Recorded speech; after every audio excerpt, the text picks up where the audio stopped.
Om Swastiastu. Di sini saya akan menjelaskan buluh perindu itu seperti apa.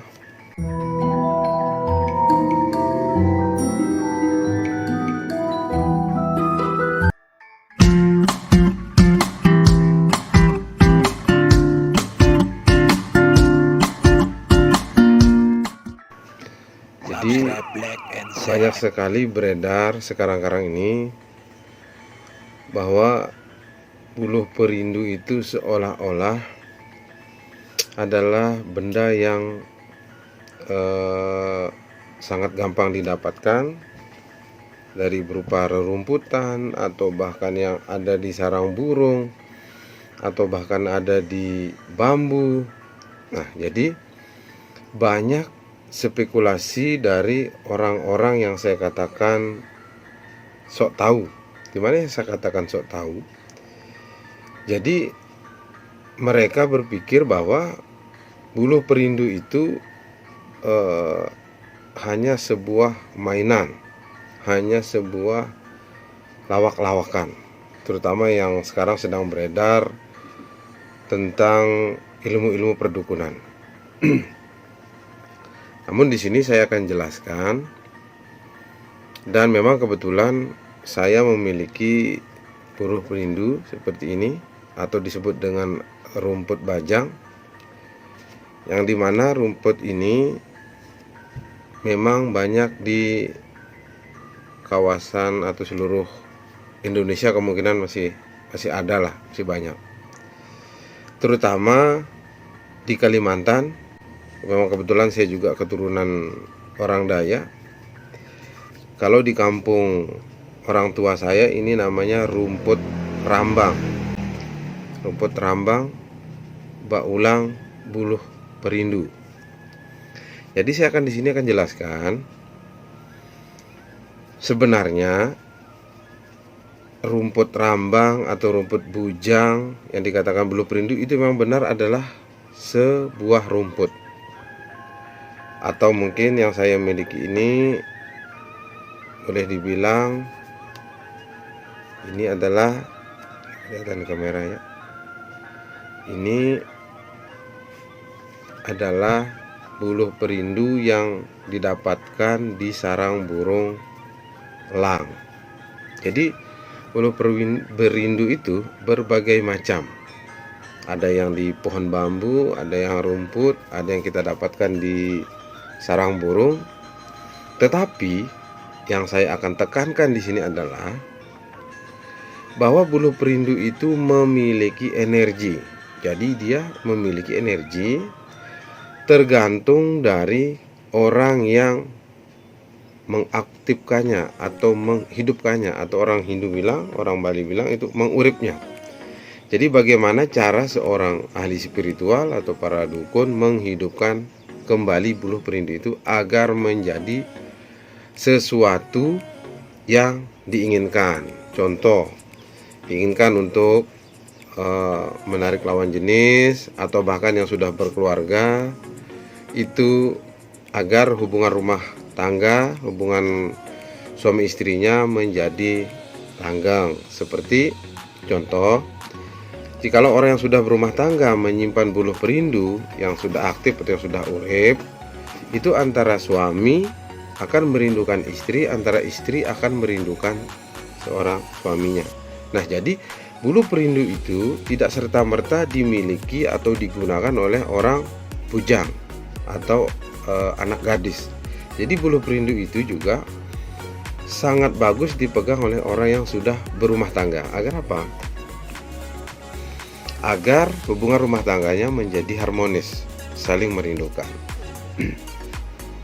Lalu banyak yang beredar tanggapan-tanggapan yang sok tahu, yang bukan dukun, yang bukan spiritual, bertanggapan bahwa ini adalah mainan anak-anak atau rumput-rumputan. Nah, sekarang pertanyaannya seperti ini. Sekarang saya akan jelaskan seperti ini.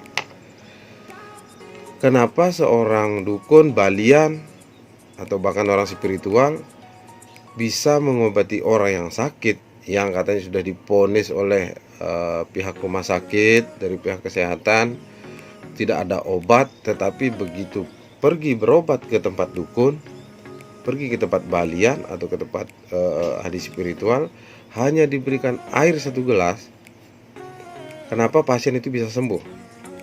Logikanya, air, ya istilahnya air. Semua makhluk hidup di dunia ini pasti mengetahui yang namanya air. Lalu kenapa air tersebut bisa menjadi obat? Karena apa? Karena air tersebut bisa menerima suatu bentuk energi. Entah energi itu dari doa, entah itu energi dari energi alam yang kita tarik, kita masukkan ke dalam air, dan akan merubah air tersebut menjadi sesuai apa yang kita inginkan, atau dia akan menerima gelombang yang dipancarkan atau yang diberikan oleh seorang spiritual. Jadi sama halnya dengan buluh perindu.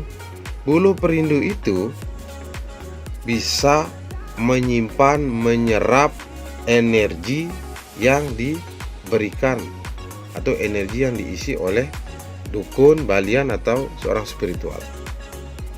Jadi di sini saya sengaja memberikan edukasi buat teman-teman, mengedukasi agar setidaknya teman-teman atau masyarakat, khususnya orang Bali atau bahkan orang Indonesia sekalipun, mengetahui di mana buluh perindu atau hal-hal yang seperti ini adalah suatu budaya yang luar biasa yang dimiliki oleh masyarakat Indonesia. Jangan sampai ada orang yang beranggapan, ada orang yang berstatement, tetapi dia tidak memiliki keahlian atau kemampuan di bidang itu. Ibaratnya orang yang tidak pernah menyelami dalamnya lautan berani mengatakan bahwa laut dalamnya sekian meter tanpa pernah dia menyelami satu lautan tersebut. Lalu banyak yang bertanya, bagaimana cara mengaktifkan atau mengurip buluh perindu? Jadi dengan berbagai macam cara, itu tergantung dari seorang spiritualnya. Mungkin saya berikan contoh, buluh perindu ini atau rumput bajang ini bisa kita asapi, dia akan menari. Ya, kelihatan di kamera ya.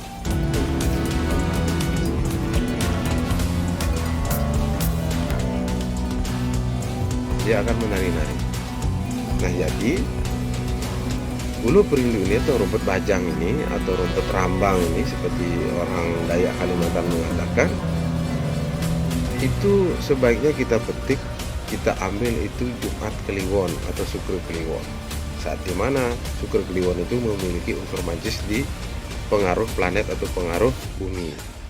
Jadi pengaruhnya adalah energi yang dimiliki oleh alam semesta ini akan diserap oleh buluh perindu ini. Nah, jadi buat teman-teman yang ingin menggunakan buluh perindu, dicari hari baik, hari Jumat Kliwon atau Syukur Kliwon, itu dipetik dan diambil yang sudah tua. Kalaupun ada, petik yang sudah tanggal atau sudah lepas dari dari, ya saya katakan dari apa ya, dari tempatnya lah, atau dari mahkotanya. Jadi itulah yang terbaik.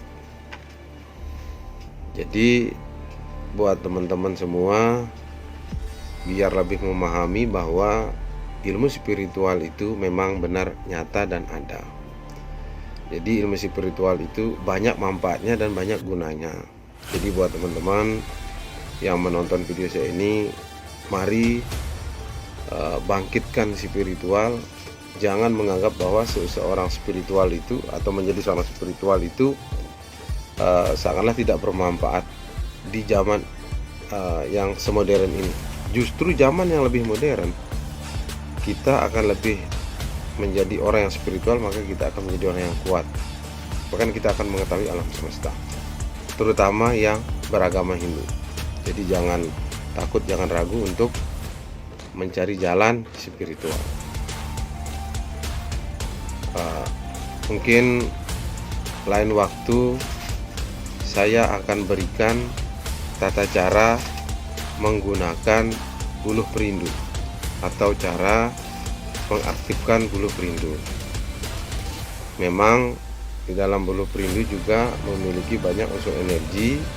Bila disatukan dengan minyak, contoh minyak cendana atau bahkan ada minyak yang lain juga, dia akan menjadi energinya kuat sehingga bisa dimanfaatkan sesuai dengan keinginan. Tapi ingat pada satu hal yang sangat perlu kita ketahui, bahwa ilmu-ilmu yang seperti ini jangan untuk dipergunakan yang tidak-tidak, atau bahkan jangan digunakan untuk melukai hati seseorang atau menyakiti hati seseorang, karena kembali lagi, perbuatan baik yang kita berikan maka baik yang akan diterima, jika buruk yang kita berikan maka akan buruklah akan menimpa diri kita sendiri. Gunakan buluh perindu, gunakan kekuatannya hanya untuk yang positif.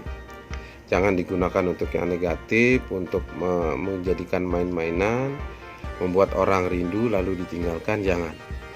Sebaiknya gunakan buluh perindu memang di saat kita membutuhkan. Jadi semoga penjelasan saya sangat bisa bermanfaat, sehingga bisa menjadi acuan buat teman-teman yang spiritual atau bahkan yang menginginkan atau yang penasaran tentang adanya energi. Silahkan dibuktikan. Bahkan mungkin kalau datang ke tempat saya bisa buktikan bahwa energi buluh perindu itu memang ada dan bisa digunakan selama Anda yakin dan percaya kepada kekuatan Ide Sang Yang Widi Wasa atau Tuhan Yang Maha Esa. Tidak ada yang tidak akan mungkin setelah kehendak Ide Sang Yang Widi Wasa. Oke, semoga bermanfaat. Saya ucapkan banyak terima kasih sudah menyaksikan video saya. Saya ucapkan Parama Santi.